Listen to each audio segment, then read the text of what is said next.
Kanina, habang galing ako ng palengke, pauwi na ako at may naghahabol sa akin ng mga aso. Sumusunod sila. Gusto nilang sumama sa akin. Kaya yung dala-dala kong binili kong pagkain, binigyan ko sila kasi kawawa din sila, parang gutom na gutom. Sumasama sila sa akin, naamoy yata nila yung dala kong pagkain.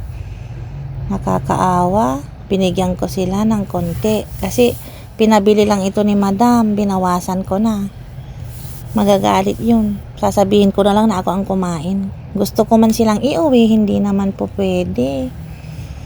Pauwi na ako, talagang sumusunod pa rin si Brownie. Bali, dalawa sila. Tignan nyo si Brownie, gusto niyang sumama. Sinusundan niya yung pagkain na dala ko. Gutom na gutom sila. Kawawa naman.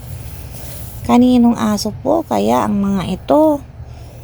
Nakakaawa, parang walang amo. Ayan pati yung black at white yung kulay niya. Ayan, pinapaalis ko na sila, pinapauwi ko kasi baka masagasaan sila pag susunod sila sa akin kasi yung dadaanan ko maraming sasakyan doon, mabibilis yung mga sasakyan. Pilit ko silang pinapauwi pero balik pa rin sila ng balik sa akin. Medyo natagalan bago sila umalis. Pero mamaya nagtatago ako para hindi na ako makita at habulin. Kasi gutom na gutom sila. Naamoy nila yung dala kong pagkain. Ayan, ayaw talaga umuwi ni Brownie. Hindi ko naman pwedeng ibigay lahat kasi pinabili lang sa akin to ni madam. Kaya binawasan ko lang ng konti. Sasabihin ko na lang na ako ang kumain. Ayan, nakakaawa naman. Sino po ang may-ari ng asong ito? Sana i-share nyo para makuha na sila ng may-ari. Mukha naman kasing nawawala sila. Para silang nawawala. Tinanong ko rin kasi dito sa guard, ilang linggo na rin daw na pag-alagala dito ng dalawang aso na yan.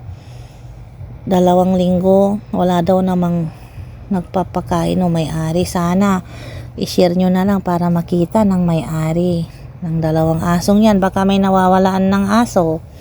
Dito lang po sila. Tignan nyo po kung aso nyo ito, nakakaawa. Gusto ko mang iuwi, kontin.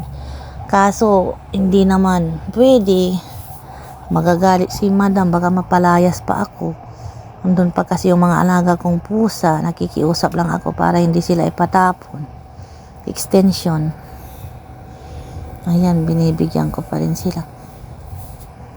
Gutom na gutom yung mga asong ito. Kanino kaya ang mga asong ito? Kawawa naman.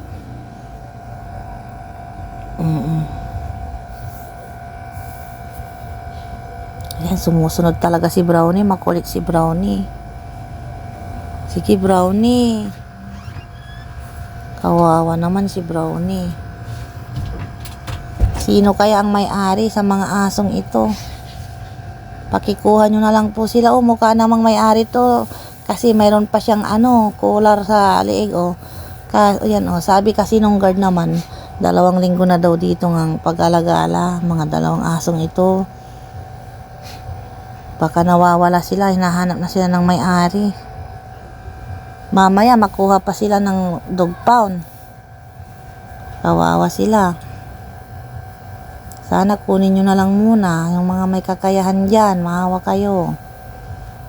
Kunin nyo na po muna. Binilin ko na sila sa mamang guard kanina na tiglan